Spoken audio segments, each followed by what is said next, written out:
찬송가 252장으로 함께 찬송 드리겠습니다. 찬송가 252장입니다.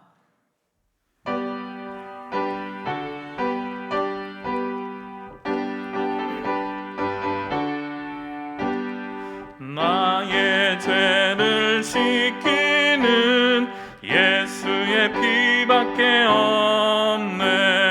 다시 정케하기도 예수의 피밖에 없네. 예수의 흘린 피 날 이게 하오니 귀하고 귀하다. 예수의 피밖에 없네. 나의 정케하기는 예수의 피밖에 없네. 사죄하는 증거도 예수의 피밖에 없네. 예수의 흘린 피 날 이게 하오니 귀하고 귀하다. 예수의 피밖에 없네. 나의 죄 속하기는 예수의 피밖에 없네. 나는 공로 없으니 예수의 피밖에 없네. 예수의 흘린 피 날 이게 하오니 귀하고 귀하다. 예수의 피밖에 없네. 평안함과 소망은 예수의 피밖에 없네. 나의 의는 이것뿐 예수의 피밖에 없네. 예수의 흘린 피 날 이게 하오니 귀하고 귀하다. 예수의 피밖에 없네. 영원토록 내 할 말 예수의 피밖에 없네. 나의 찬미 제목은 예수의 피밖에 없네. 예수의 흘린 피 날 이게 하오니 귀하고 귀하다. 예수의 피밖에 없네. 오늘 보실 하나님의 말씀은 누가복음 13장 1절에서 9절 말씀입니다. 누가복음 13장 1절에서 9절 말씀을 제가 봉독해 드립니다. 그때 마침 두어 사람이 와서 빌라도가 어떤 갈릴리 사람들의 피를 그들의 제물에 섞은 일로 예수께 아뢰니 대답하여 이르시되 너는 이 갈릴리 사람들이 이같이 해받음으로 다른 모든 갈릴리 사람보다 죄가 더 있는 줄 아느냐? 너희에게 이르노니 아니라. 너희도 만일 회개하지 아니하면 다 이와 같이 망하리라. 또 실로암에서 망대가 무너져 치여 죽은 18사람이 예루살렘에 거한 다른 모든 사람보다 죄가 더 있는 줄 아느냐? 너희에게 이르노니 아니라. 너희도 만일 회개하지 아니하면 다 이와 같이 망하리라. 이에 비유로 말씀하시되 한 사람이 포도원에 무화과 나무를 심은 것이 있더니 와서 그 열매를 구하였으나 얻지 못한지라. 포도원 지기에게 이르되 내가 3년을 와서 이 무화과 나무에서 열매를 구하되 얻지 못하니 찍어버리라. 어찌 땅만 버리게 하겠느냐? 대답하여 이르되 주인이여 금년에도 그대로 두소서. 내가 두릅하고 거름을 주리니 이후에 만일 열매가 열면 좋거니와 그렇지 않으면 찍어버리소서 하였다 하시니라. 아멘. 어제 본문 말씀에서 예수님께서 이 땅에 복음의 불을 던지셨고 그 불이 붙어서 땅에서 분리가 일어나고 분쟁이 생긴다라고 말씀드렸습니다. 그래서 시대를 잘 분별해 아직 기회가 있을 때에 회개하고 하나님께 돌아오라라고 촉구하시는 예수님의 말씀이 있었죠. 오늘 말씀에는 어제 말씀에 이어서 계속해서 회개를 촉구하는 내용이 나옵니다. 아마 예수님 당시에 있었던 사람들의 이목을 끌었던 두 가지 사건과 한 가지 비유의 말씀으로 회개를 촉구하는 내용이 오늘 본문 말씀에 이어지고 있습니다. 먼저 1절에서 5절 말씀에 보시면 최근에 일어난 비극적인 두 사건을 통해 회개를 촉구하시는 내용이 나옵니다. 어떤 사람들이 예수께 와서 최근에 일어난 비극적인 사건, 그 사건에 대해 해석을 요청하는데요. 1절 말씀 보실까요? 그때 마침 두어 사람이 와서 빌라도가 어떤 갈릴리 사람들의 피를 그들의 제물에 섞은 일로 예수께 아뢰니 라고 나옵니다. 첫 번째 사건은 예수님 당시에 로마 총독이었던 이 빌라도가 어떤 갈릴리 사람들의 피를 그들의 제물에 섞은 일이 일어났다라는 것입니다. 그 당시 이 로마 총독은 평상시에는 사마리아의 가이사랴라는 곳에 머물러 있다가 명절 때가 되면 치안을 위해서 예루살렘 안에 있는 안토니아 요새에 와서 머물렀었습니다. 왜냐하면 그 요새에서 성전들을 한눈에 이렇게 다 들어와 가지고 잘 감시할 수 있었기 때문인데요. 6월절 명절을 맞아서 갈릴리에 올라온 많은 사람들 중에 어떤 사람들을 이 빌라도가 명령을 내려서 성전들에서 제물을 드리던 중에 아마 살해된 사건이 있었던 것 같습니다. 다른 것도 아니고 성전에서 제물을 드리던 중에 사람이 죽어 피를 흘린 사건이 발생했기 때문에 당시 사람들에게는 아주 엄청난 충격이었던 것 같습니다. 여기에서 피를 제물에 섞었다라는 표현은요, 성전에서 죽임을 당한 것을 이렇게 은유적으로 표현한 표현으로 볼 수 있습니다. 예수님께 이 질문을 던진 사람들은 아마 희생자들과 자신들을 명확하게 구분하면서 그들의 비극이 왜 일어났는지 예수님께 해석을 요청한 것이죠. 그들은 자신들이 생각하기에는 그렇게 성전에서 죽은 갈릴리 사람들이 다른 사람들보다 아마 죄를 많이 지었기 때문에 그런 비극을 맞이한 것이 아니냐고 예수님께 물어본 것이죠. 이 물음에 대해서 예수님께서 오늘 본문의 말씀에 보면 이렇게 대답하십니다. 2절과 3절 말씀 보실까요? 대답하여 이르시되 너희는 이 갈릴리 사람들이 이같이 해받음으로 다른 모든 갈릴리 사람보다 죄가 더 있는 줄 아느냐? 너희에게 이르노니 아니라 너희도 만일 회개하지 아니하면 다 이와 같이 망하리라 라고 말씀하셨습니다.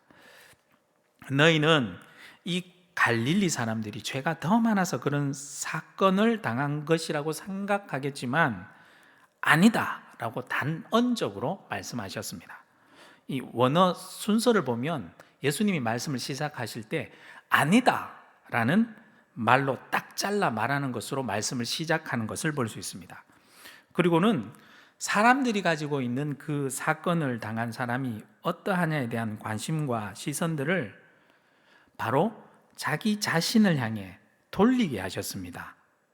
너희도 만일 회개하지 아니하면 다 이와 같이 망하리다 라고 말씀하신 것을 보면요, 예수님께서는 그 갈릴리 사람들의 죄에 대해 어떠한 판단의 말씀도 하시지 않으시고 판단의 초점을 자기 자신을 향해 돌리라면서 남의 죄에 관심을 가질 것이 아니라 너 자신을 돌아보고 회개해라 라고 촉구하고 계신 것입니다. 두 번째 이어지는 사건도 마찬가지입니다. 4절 말씀 볼까요? 또 실로암에서 망대가 무너져 치어 죽은 18사람이 예루살렘에 거한 다른 모든 사람보다 죄가 더 있는 줄 아느냐? 예루살렘에 있는 실로암 망대가 무너져 가지고 18명이나 죽은 사건이 일어났던 것 같습니다. 실로암 연못 근처에는 성벽이 있었고 벽이 만나는 곳에 망대가 서 있었던 것으로 보입니다. 실로암이란 것은 기온샘으로부터 예루살렘으로 공급된 물을 저장하는 아주 큰 저수지 이름인데 예루살렘 남동쪽 성벽에 접해 있었다고 합니다. 여기에 망대가 서 있었는데 아마 군사적 목적이나 농작물들을 도적으로부터 지키는 감시탑 역할을 하기도 했던 것 같습니다. 기원 후 1세기 유대 역사가 요세푸스의 기록에 따르면 그 당시 총독이었던 빌라도가 이 물의 공급을 개선하기 위해 수로 보수공사, 수로를 건설하는 공사를 했었는데 아마 그때 그 공사 때문에 망대가 무너진 사건이 있었던 것으로 보여집니다.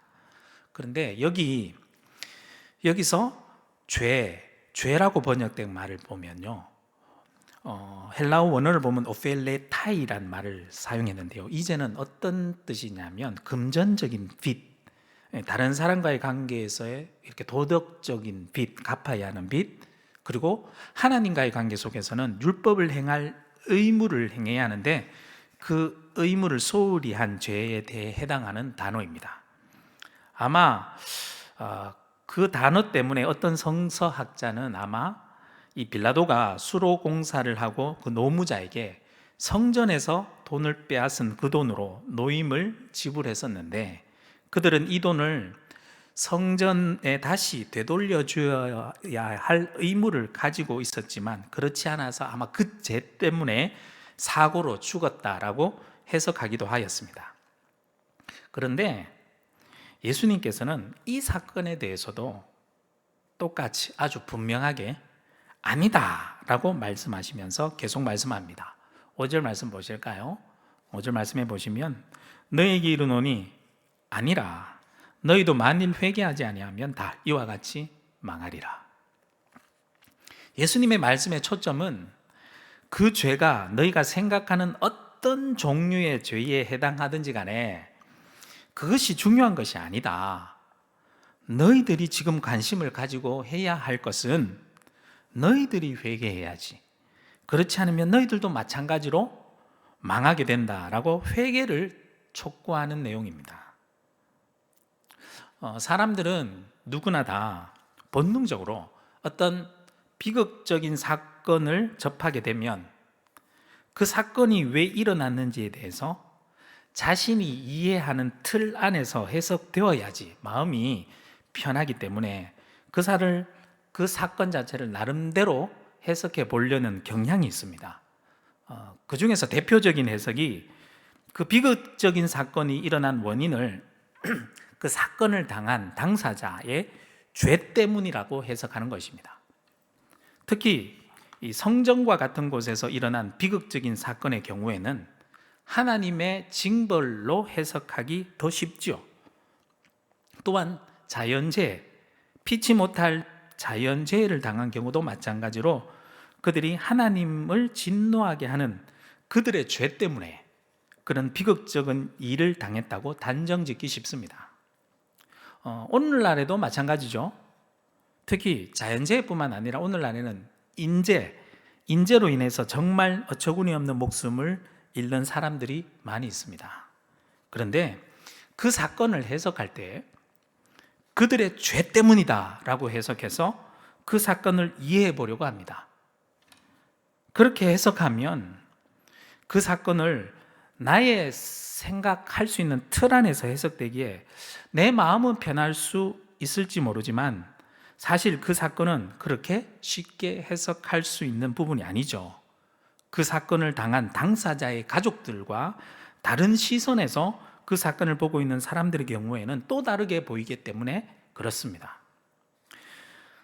예수님께서는 그 해석에 대해서 사람들이 가진 그 해석에 대해서 생각들에 대해서 단호하게 아니다라고 분명하게 오늘 말씀하십니다. 어떤 사건에 대해서 내 나름대로의 생각의 틀과 종교적인 관점의 틀로 해석하지 말라는 것이죠. 예수님께서도 역시 죄와 일어난 비극적인 사건이 관계가 있다, 무관하다라고 정확하게 말씀하시지는 않았습니다. 하지만 예수님의 논지의 핵심은 어떤 죄이든지 간에 회개하지 않으면 심판을 당한다라는 것에 있습니다. 가장 큰 비극은 남이 어떤 일을 당하는 것이 아니라 내가 회개하지 않아서 결국 심판을 당한다는 것이 더 큰 비극적인 사건이라는 것을 부각시키시는 것이죠. 예수님께서 그 사건의 원인에 대해 해석에 초점을 맞추지 않으셨습니다.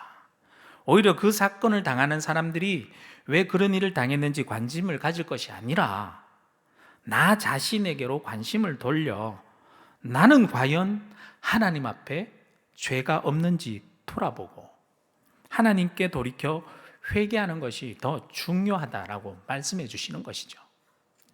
그래서 예수님께서 이 논의를 더 구체화하기 위해서 다음 비유의 말씀을 통해서 다시 회개할 것을 촉구하시는데요. 6절과 7절 말씀 보실까요? 이에 비유로 말씀하시되 한 사람이 포도원에 무화과 나무를 심은 것이 있더니 와서 그 열매를 구하였으나 얻지 못한지라. 포도원지기에게 이르되 내가 3년을 와서 이 무화과 나무에서 열매를 구하되 얻지 못하니 찍어버리라. 어찌 땅만 버리게 하겠느냐라고 말씀이 나옵니다. 한 사람이 포도원에 무화과 나무를 심고 열매 맺기를 기다렸는데 그 무화과 나무가 열매를 맺지 않았습니다. 그렇게 열매 맺기를 무려 3년이나 기다렸다고 합니다. 그런데도 여전히 그 나무는 열매를 맺지 못하자 포도원 주인이 땅만 버린다고 무화과 나무를 찍어버리겠다고 말씀합니다. 이때 포도원을 가꾼 포도원지기가 주인에게 이렇게 요청하죠. 8절과 9절 말씀 보실까요? 대답하여 이르되 주인이여 금년에도 그대로 두소서. 내가 두릅하고 거름을 주리니 이후에 만일 열매가 열면 좋거니와 그렇지 않으면 찍어버리소서 하였다 하시니라. 포도원지기는 주인에게 아주 간곡하게 금년 한 해 동안만 기다려보자고, 자신이 열매를 맺을 수 있도록 내가 부지런히 일해서 땅도 두릅하고 거름도 넉넉하게 주어 잘 가꿀 테니까 만약 그렇게 1년을 기다려봐도 열매를 맺지 못하면 그때는 찍어버리시라고요. 조금만 기다려보자고 간곡하게 부탁하는 내용입니다. 여기서 열매는 회개의 열매를 말씀하는 겁니다. 주인은 하나님이 되고요, 포도원지기는 예수님으로 해석될 수 있습니다. 예수님께서 이 땅에 오셔서 3년 동안 공생의 사역을 하시면서 수많은 사람들을 가르치고 고쳐주시고 기적을 통해서 또한 먹이시고 사람들에게 복음을 전했지만 사람들은 회개치 않았죠. 열매를 맺지 못한 책임은 주인이나 포도원지기에 있는 것이 아니라 전적으로 어디에 있죠? 나무에게 있죠. 포도원지기이신 예수님께서는 우리에게 모든 것을 다 주셨습니다. 다 해주었고요, 땀을 흘려 일하셨습니다. 심지어 자신의 목숨까지도 우리에게 주셨죠. 하지만 우리들은 회개치 않고 있었고 회개치 않고 있는 열매가 없는 나무인 우리들은 누가 보더라도 당연히 찍어 없애버리는 것이 당연한 것이었습니다. 그러나 포도원지기이신 예수님께서 주인이신 하나님께 한 번만 더 기회를 달라고 부탁을 합니다. 한 해만 더 기다려보자고요.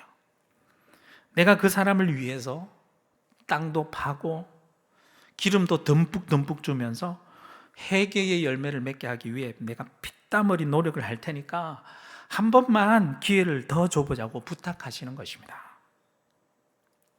그 기회는 무작정 있는 게 아닙니다. 1년으로 한정되어 있습니다. 기회를 얻은 포도원지기는 혼신의 힘을 다해 노력하죠. 주어진 한 해 동안 그 나무를 위해 그 나무 주위를 빙 둘러가며 땅을 다 파고요, 거름을 또 줍니다. 그러면서 우리가 회개의 열매를 맺히기를 끝까지 간절히 기다리시는 그 예수님의 마음이 느껴지는 말씀이죠. 그렇게 기회를 주었는데도 열매를 맺지 못하면 그때는 과감하게 제거됩니다. 더 이상의 기회는 없습니다.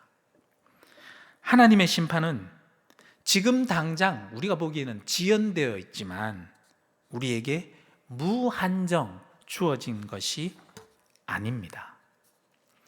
이런 회개의 기회를 우리는 지금 가지고 있고 얻고도 의도적으로 회개하지 않는 태도야말로 오늘 본문 말씀 앞쪽에 두 사건에 비유한 것처럼 다른 사람들보다도 더 큰 죄를 범하는 것이죠. 하나님은 징벌에 관심 있는 것이 아니라 우리들의 회개 열매에 더 관심이 있으시고 그것을 더 간절히 기다리시는 분이십니다. 그래서 우리에게 한 번 더 기회를 주시는 겁니다. 오늘 하루 우리는 무엇에 관심을 가지고 살아갑니까? 우리 주변에 일어나는 일들, 나의 주변의 사람들, 그 사람들이 뭐 이렇다 저렇다 평가하고 해석하는 일에 관심이 있지는 않습니까? 그 시선을 나 자신에게로 돌리십시오. 남이 어떤 열매를 맺든지 간에 그것은 남의 열매입니다. 오직 나 자신의 열매에 초점을 맞추시기 바랍니다. 나는 오늘 하루 하나님 앞에 어떤 회개의 열매를 맺을까? 우리들에게 주어진 한정된 시간, 오늘 하루의 시간, 아직 기회가 있을 때에, 아직 회개의 열매를 맺을 수 있을 때에 매일의 말씀으로 우리의 삶을 비춰보면서 회개의 열매들을 하나하나 맺어갈 수 있는 오늘 하루의 삶이 되기를 바랍니다. 그렇게 오늘 하루 동안에도 포도원직이신 예수님께서 우리의 삶 가운데 예수님께서 친히 삽을 들고 우리의 굳어진 마음의 땀을 흘리면서 파시고 계시고 말씀의 기름진 걸음으로 우리를 듬뿍 먹여주고 계십니다. 오늘 하루도 그렇게 예수님의 수고와 손길을 통해서 기회가 있을 때에 회개의 열매를 맺어가는 오늘 하루가 되시기를 주님의 이름으로 축복합니다. 함께 기도드리겠습니다. 사랑의 하나님, 우리들이 살아가면서 때로는 이해되지 않는 비극적인 일들을 목격하고 당할 때도 있습니다. 그럴 때마다 우리는 혼란스러워하며 하나님께서 왜 이런 일을 겪게 하실까 궁금할 때가 많습니다. 하지만 오늘 예수님의 말씀을 통해서 그 사건의 해석이 중요한 것이 아니라 그 사건을 통해서 나 자신을 살펴서 아직 남아있는 우리들의 삶 속에서 회개의 열매를 맺게 되는 것이 더 중요함을 깨닫게 하시니 감사드립니다. 친히 우리들의 삶 속에서 땅을 파고 계시고 걸음을 주면서 회개의 열매를 맺히기를 간절히 기다리시는 예수님의 그 마음을 깊이 되새기면서 오늘 하루도 작은 회개의 열매를 맺어갈 수 있게 하여 주옵소서. 설 명절을 보내고 있습니다. 코로나로 인하여 가족 모임도 힘든 가운데 있지만 가족들을 위해서 조용히 더욱더 기도하며 보내며 나 자신을 더욱 되돌아보는 은혜의 설 명절이 되게 하여 주옵소서. 예수 그리스도 이름으로 기도드립니다. 아멘.